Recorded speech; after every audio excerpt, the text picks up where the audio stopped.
Hello guys, ഞാനും അലീനയും കൂടെ ഇന്ന് മുംബൈ വരെ ഒന്ന് പോവാണ് കേട്ടോ. എൻ്റെ ലൈഫിൽ ആദ്യമായിട്ടാണ് ഞാനും മോളും കൂടെ ഇങ്ങനെ ഇത്രയും ദൂരം ഒറ്റയ്ക്ക് യാത്ര ചെയ്യാൻ പോകുന്നത് കേട്ടോ. അതുകൊണ്ട് തന്നെ ഒരു ചെറിയ ടെൻഷനൊക്കെ ഉണ്ടായിരുന്നു. നല്ലപോലെ തന്നെ പോയിട്ട് തിരിച്ചു വരാൻ കഴിയണേ എന്നുള്ളൊരു പ്രാർത്ഥനയായിരുന്നു എപ്പോഴും. ഇന്ത്യൻ റെയിൽവേ എത്രത്തോളം കൃത്യനിഷ്ഠത പാലിക്കുന്നുള്ളത് ഞങ്ങൾക്ക് ഇന്നത്തോടു കൂടി മനസ്സിലായിട്ടോ. കറക്റ്റ് സമയത്ത് തന്നെ ഒരു ട്രെയിൻ വന്ന് ഞങ്ങൾ അതിൽ കയറി നോക്കുമ്പോൾ അത് ഞങ്ങളുടെ ട്രെയിൻ ആയിരുന്നില്ല. ഭാഗ്യം എന്ന് പറയാലോ, ആ കമ്പാർട്ട്മെന്റിൽ തന്നെ ടി ഉണ്ടായിരുന്നു. ഞാൻ ഈ ടിക്കറ്റും കൊണ്ട് ടി എടുത്ത് പോയപ്പോൾ പുള്ളിക്കാരത് നോക്കി ചിരിച്ചുകൊണ്ട്, ഏതെങ്കിലും ഒരു ട്രെയിൻ കറക്റ്റ് സമയത്ത് വന്നതായിട്ട് നിങ്ങൾക്ക് അറിയോ? നിങ്ങളൊരു കാര്യം ചെയ്യ്, അടുത്ത സ്റ്റേഷനിൽ ഇറങ്ങിക്കോ, ഇതിന് തൊട്ട് പുറകെ വരുന്ന ട്രെയിനാണ് നിങ്ങളുടെ ട്രെയിൻ എന്ന് പറഞ്ഞു. പിന്നെ ഒന്നും നോക്കിയില്ല, തിരൂർ സ്റ്റേഷൻ എത്തിയപ്പോൾ ഞങ്ങൾ അവിടെ ഇറങ്ങി. പിന്നെ അടുത്ത ട്രെയിൻ വന്നപ്പോൾ നല്ലോണം നോക്കി ശ്രദ്ധിച്ചിട്ട് തന്നെ ഞങ്ങൾ കയറിയുള്ളൂ.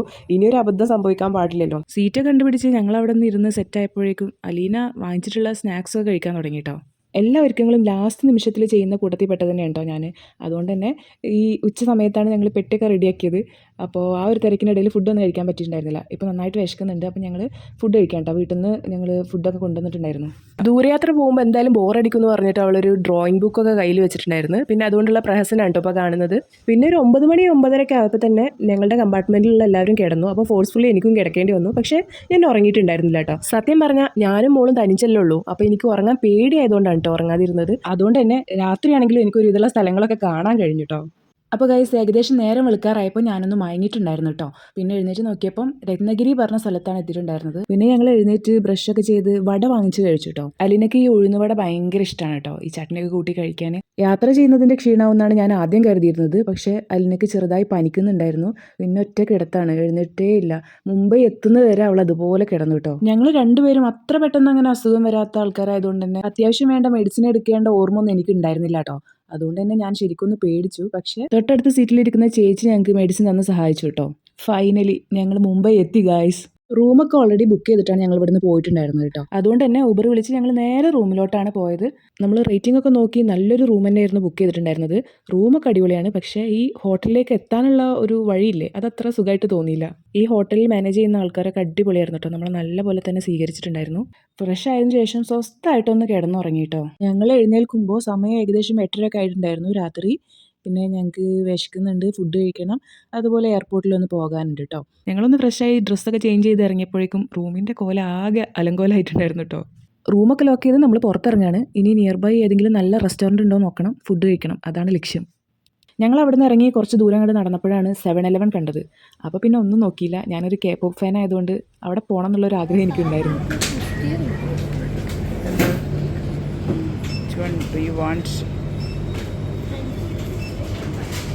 ജജഗ്മ്യോൺ അടക്കമുള്ള എല്ലാ നൂഡിൽസും ഇവിടെ ഉണ്ട് കേട്ടോ. ഒരുപാട് വെറൈറ്റി നൂഡിൽസ് ഉണ്ട്. ഒക്കെ വാങ്ങിക്കണം എന്ന് ആഗ്രഹമുണ്ട്. പക്ഷേ ഞങ്ങളിപ്പോൾ ഒരു സ്ഥലത്തേക്ക് പോകില്ല. അത് കഴിഞ്ഞ് വന്നിട്ട് തിരിച്ചു പോകുമ്പോൾ വാങ്ങിക്കാമെന്നുള്ള പ്ലാനാണ്, അതായത് നാളെ. സത്യം പറഞ്ഞാൽ ഞങ്ങൾക്ക് രണ്ടുപേർക്കും നന്നായി വിശക്കുന്നുണ്ടായിരുന്നു. അപ്പോൾ എന്തെങ്കിലുമൊക്കെ ഒന്ന് കഴിച്ചാൽ മതി എന്നുള്ളൊരു ചിന്ത ഉണ്ടായിരുന്നത്. അങ്ങനെ ഞങ്ങൾ അവിടുന്ന് പിസ്സയും ഫ്രഞ്ച് ഫ്രൈസും ആണ് കേട്ടോ വാങ്ങിച്ചത്. അവിടെ തന്നെ മുകളിൽ കഴിക്കാനുള്ള സ്ഥലം ഉണ്ടായിരുന്നു. പക്ഷേ പുറത്ത് ആൾക്കാർ ഇരുന്ന് കഴിക്കുന്നത് കണ്ടപ്പോൾ ഞങ്ങൾക്ക് അതൊന്ന് ട്രൈ ചെയ്യാൻ തോന്നി. അങ്ങനെ ഞങ്ങൾ പുറത്തിരുന്നിട്ടാണ് കേട്ടോ ഫുഡ് കഴിച്ചത്. വിശപ്പിൻ്റെ കാഠിന്യം കൊണ്ടാണോന്ന് അറിയില്ല, നല്ല ടേസ്റ്റ് തോന്നി കേട്ടോ പിസ്സ. നമ്മൾ ഈ കൊറിയൻ ഡ്രാമയിലൊക്കെ എപ്പോഴും കാണുന്ന യോഗേർട്ട് ഉണ്ട് കേട്ടോ. അതിപ്പോൾ ഇവിടെ അവൈലബിൾ ആണെന്ന് തോന്നുന്നു. അതെന്തായാലും ഞാൻ അവിടെ നിന്ന് വാങ്ങിച്ച് കഴിച്ചിട്ടുണ്ടായിരുന്നു. എനിക്കൊന്നാമത് യോഗേർട്ട് ഇഷ്ടമാണ്, അതുകൊണ്ട് കുഴപ്പമുണ്ടായില്ല. അവിടുന്ന് ഞങ്ങൾ നേരെ പോയത് ഛത്രപതി ശിവാജി മഹാരാജ് ഇന്റർനാഷണൽ എയർപോർട്ടിലേക്കാണ് കേട്ടോ. ഫ്ലൈറ്റ് ഡിലേ ആയതുകൊണ്ട് തന്നെ ഞങ്ങൾക്ക് കുറച്ചധികം നേരം അവിടെ വെയിറ്റ് ചെയ്യേണ്ടി വന്നു. അതായത് ഒരു 1.5 മണിക്കൂറൊക്കെ. അപ്പോൾ ഞങ്ങൾ അവിടെ കുറച്ചൊക്കെ ഒന്ന് ചുറ്റിക്കറങ്ങി കണ്ടു കേട്ടോ.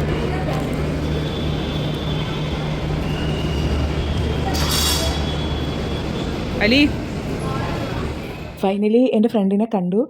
ഞാൻ മാത്രമല്ല, അവിടെ ഒരുപാട് പേരുണ്ടായിരുന്നു കേട്ടോ. കാരണം എന്താ വെച്ചാൽ എല്ലാവരും അവിടെ വെച്ചിട്ട് മീറ്റ് ചെയ്യാമെന്നാണ് പറഞ്ഞിട്ടുണ്ടായിരുന്നത്.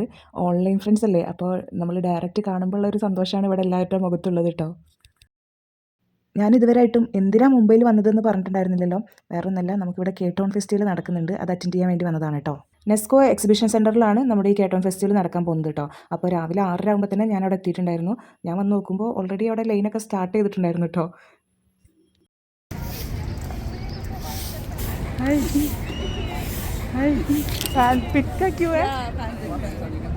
ടിക്കറ്റൊക്കെ ഓൺലൈനിലായിരുന്നു ബുക്ക് ചെയ്തിരുന്നത് കേട്ടോ. പക്ഷേ നമുക്ക് അങ്ങോട്ട് കടക്കാനുള്ള എൻട്രി ടിക്കറ്റ് ഇവിടെ നിന്നാണ് പ്രൊവൈഡ് ചെയ്യുന്നത്. അത് നമ്മുടെ ഈ ടിക്കറ്റ് കാണിച്ചു കൊടുത്താൽ, ഓൺലൈനിൽ ബുക്ക് ചെയ്തിട്ടുള്ള ടിക്കറ്റ് കാണിച്ചു കൊടുത്താലാണ് അതൊക്കെ തരുള്ളൂ. പിന്നെ അതുപോലെ ഫോട്ടോ കോപ്പി ഉണ്ടെങ്കിൽ അതിൻ്റെ ഒരു ബാൻഡേജും ഒക്കെ നമുക്ക് തരും കേട്ടോ.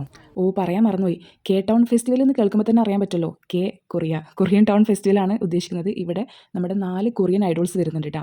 എക്സോലെ, ചെന്നെ ഷുമിന്, ഗോഡ്സോണിലെ ബാംബം, പിന്നെ BI എന്ന് പറഞ്ഞിട്ടുള്ള ഒരു ആർട്ടിസ്റ്റ്. അങ്ങനെ 4 ഐഡോൾസാണ് ഇവിടെ വരുന്നത്. ഇത്രയും ആളുകൾ കാണുന്നില്ലേ, ഇത് ഫാൻ പിറ്റിൻ്റെ മാത്രം ക്യൂ ആണ് കേട്ടോ. ബാക്കിയുള്ളതൊക്കെ വേറെയാണ്. ഫാൻ പിറ്റ് എന്ന് പറയുമ്പോൾ VIP ടിക്കറ്റ്. ഒരുപാട് പേര് അവിടെ ഫ്രീബീസ് ഒക്കെ കൊടുക്കുന്നുണ്ടായിരുന്നു. നമ്മുടെ ഐഡോൾസിൻ്റെ സ്റ്റിക്കേഴ്സ്, അതുപോലെ ഫോട്ടോ കാർഡ്, അങ്ങനത്തെ ഐറ്റംസ് ഒക്കെ ഇൻക്ലൂഡ് ചെയ്തിട്ടുള്ള ഒരു ചെറിയ കിറ്റ്. ഞങ്ങൾ ഇവിടെ രാവിലെ 6 മണിക്ക് എത്തിയതാണ്. ഉച്ചയ്ക്ക് 12 മണിയായിട്ട് പോലും ഇവിടെ ടിക്കറ്റ് ഒന്നും കൊടുക്കാൻ തുടങ്ങിയിട്ടില്ല. നമ്മുടെ ആൾക്കാരുടെ എണ്ണം കൂടി വരുന്നുണ്ട് കേട്ടോ. പിന്നെന്തിനാണ് നിങ്ങൾ നേരത്തെ വന്നത്? 12 മണിക്ക് ശേഷമൊക്കെ വന്നാൽ പോരെ എന്ന് ചിന്തിക്കുന്നവരുണ്ടാവും. അതെന്താണെന്ന് വെച്ചിട്ടുണ്ടെങ്കിൽ ഇവിടെ ഫസ്റ്റ് എത്തിയ ആളുണ്ടാവില്ലേ, അവർക്കായിരിക്കും ഫസ്റ്റ് എൻട്രി ഉണ്ടായിരിക്കും നമ്മുടെ കോൺസേർട്ടിനുള്ള കേട്ടോ.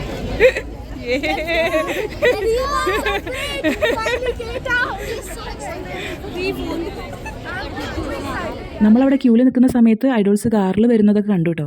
ഫൈനലി ഞങ്ങൾ ഹാളിനകത്തേക്ക് കടന്നു കേട്ടോ.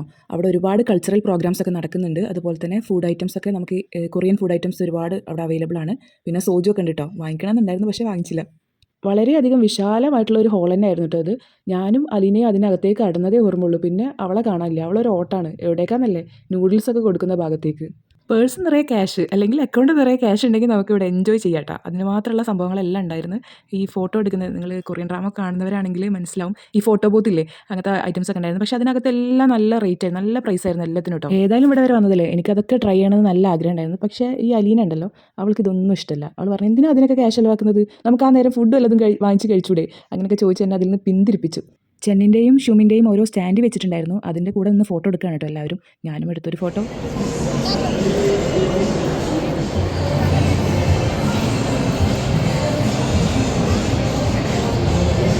एक फोटो ले लो, एक फोटो प्लीज सब में। ये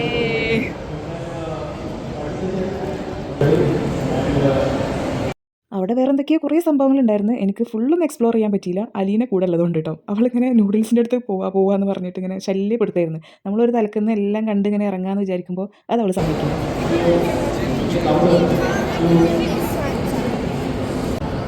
Exactly, this is my land, the Lulu land. Wow.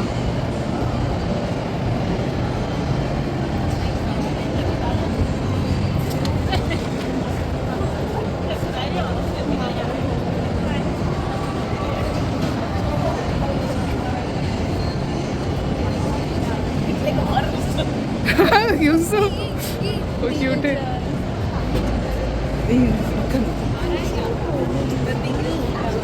Wow.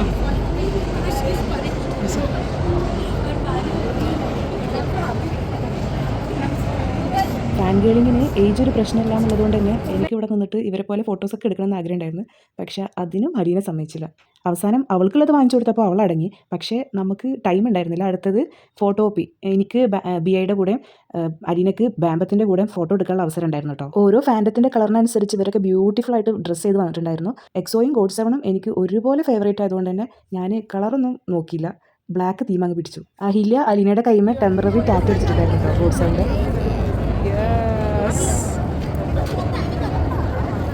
Photo भी मिली है। അലീന ബാമ്പത്തിൻ്റെ കൂടെ ഫോട്ടോ എടുക്കാൻ പോകുമ്പോൾ എനിക്ക് അങ്ങോട്ട് കിടക്കാൻ പറ്റില്ല കേട്ടോ. അതുകൊണ്ട് തന്നെ ഞാൻ അവളെ അഹില്യനെ ഏൽപ്പിച്ചു. ബാമ്പത്തിൻ്റെ ഫോട്ടോ കോപ്പി കഴിഞ്ഞതിന് ശേഷമായിരുന്നു BIയുടെ. ഇനി ഞങ്ങളുടെ കൂടെ കേട്ടോ. ഇത് BIയുടെ മാനേജറാണ്. സത്യം പറയുകയാണെങ്കിൽ എനിക്ക് ബാമ്പത്തിൻ്റെ കൂടെ അല്ലെങ്കിൽ ചെന്നൈ ഷ്യൂമിൻ്റെ കൂടെയൊക്കെ ഫോട്ടോ എടുക്കാനായിരുന്നു ഏറ്റവും ആഗ്രഹം ഉണ്ടായിരുന്നത്. കാരണം അവരാണ് എൻ്റെ ഡിയറസ്റ്റ് ആയിട്ടുള്ള ഐഡോൾസ് കേട്ടോ. പിന്നെ കിട്ടിയത് വെച്ചിട്ട് നമ്മൾ തൃപ്തിപ്പെടണമല്ലോ. ഇതും കിട്ടാത്ത ഇഷ്ടം പോലെ ആൾക്കാരുണ്ട്. മാത്രമല്ല BI ഐക്കോണിലുള്ള സമയത്ത് എൻ്റെ ബയാസ് ആയിരുന്നു കേട്ടോ. കോൺസേർട്ട് നടക്കുന്ന ഹാളിലേക്കുള്ള ഗേറ്റ് ഓപ്പൺ ആക്കാൻ 5 മണിക്കാന്ന് പറഞ്ഞിട്ടുണ്ടായിരുന്നു. അപ്പോൾ അതിൻ്റെ ഫ്രണ്ടിലുള്ള ആൾക്കൂട്ടാണ് കേട്ടോ പോയി കാണുന്നത്. നമ്മുടെ ഐഡോൾസ് പെർഫോം ചെയ്യുന്നതിന് മുമ്പായിട്ട് വേറെ പ്രോഗ്രാംസ് ഉണ്ടായിരുന്നു കേട്ടോ. DJ അതുപോലെ ഡാൻസ് ഒക്കെ ഉണ്ടായിരുന്നു. പക്ഷേ ഒന്നിലും നമുക്ക് കോൺസെൻട്രേറ്റ് ചെയ്യാൻ പറ്റുന്നുണ്ടായിരുന്നില്ല. കാരണം എന്താ വെച്ചാൽ ഇവരെ കാണാനുള്ള ഒരു എക്സൈറ്റ്മെൻറ്റ് ഉണ്ടല്ലോ, അത് ഇങ്ങോട്ട് എന്താ പറയുക, അങ്ങനെ ഒരു അവസ്ഥയായിരുന്നു. ഫൈനലി നമ്മുടെ ഐഡോൾസിൻ്റെ കൂടെയാണ് കേട്ടോ ഇനി ഫസ്റ്റ് പെർഫോം ചെയ്യുന്നത് ബാമ്പാണ് കേട്ടോ.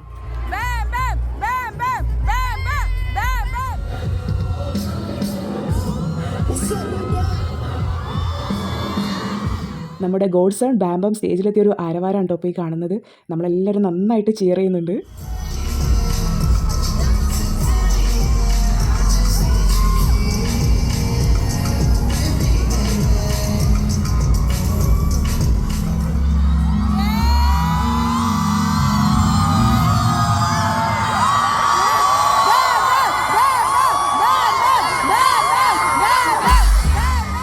എല്ലാ പെർഫോമൻസും അപ്ലോഡ് ചെയ്യണമെന്നൊക്കെ ഉണ്ട്, പക്ഷേ നമ്മുടെ വീഡിയോൻ്റെ ലെങ്ത്ത് കൂടും കേട്ടോ. പിന്നെ അതുപോലെ കോപ്പിറൈറ്റ് ഇഷ്യൂ ഒക്കെ വരും. അതുകൊണ്ട് ഞാനിവിടെ കുറച്ച് പോർഷൻസ് ഇട്ട് വെക്കുന്നുള്ളൂ. അടുത്തായി പെർഫോം ചെയ്യാൻ പോകുന്നത് കിം മിൻ സോക്ക്, അതായത് ഷൂമി.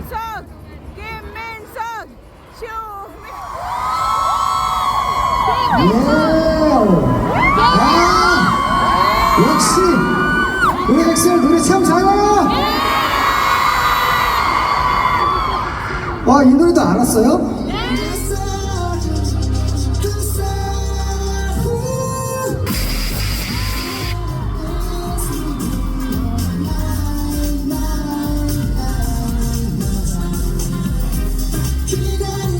നെക്സ്റ്റ് പെർഫോം ചെയ്യാൻ വരുന്നത് ആരാന്നറിയോ? നമ്മുടെ കെ പോപ്പിലെ തന്നെ വോക്കൽ കിങ് ആണ് കേട്ടോ, കിം ജോങ് ദേ, അതായത് ചെന്ന്. 뭔가 이제 여러분들도 저에 대해서 굉장히 익숙해지신 것 같은데 아쉬워 이 밤을 가는 게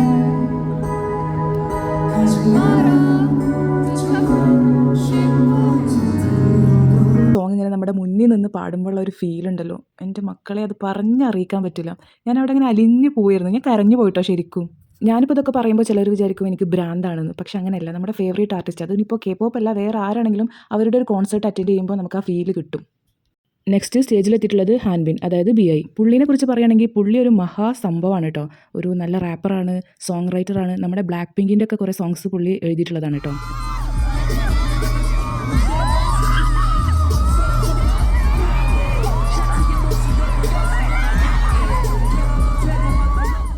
നാല് പേരുടെ പെർഫോമൻസും അടിപൊളിയായിരുന്നു, ഒന്നിനൊന്ന് മെച്ചം. എല്ലാവരുടെയും ജനറൽ വ്യത്യാസം ഉണ്ടെങ്കിലും BIയുടെ എനർജി ലെവൽ അത് വേറെ ലെവലാണ് ഗായ്സ്. അങ്ങനെ കുറേ കാലത്ത് ആ കാത്തിരിപ്പ് അങ്ങോട്ട് അവസാനിച്ചു. എൻ്റെ ആ മുഖത്തെ സന്തോഷം നോക്ക്, അപ്പോൾ തന്നെ മനസ്സിലാവണില്ലേ ഞാൻ എത്രത്തോളം എൻജോയ് ചെയ്തിട്ടുണ്ടെന്ന്.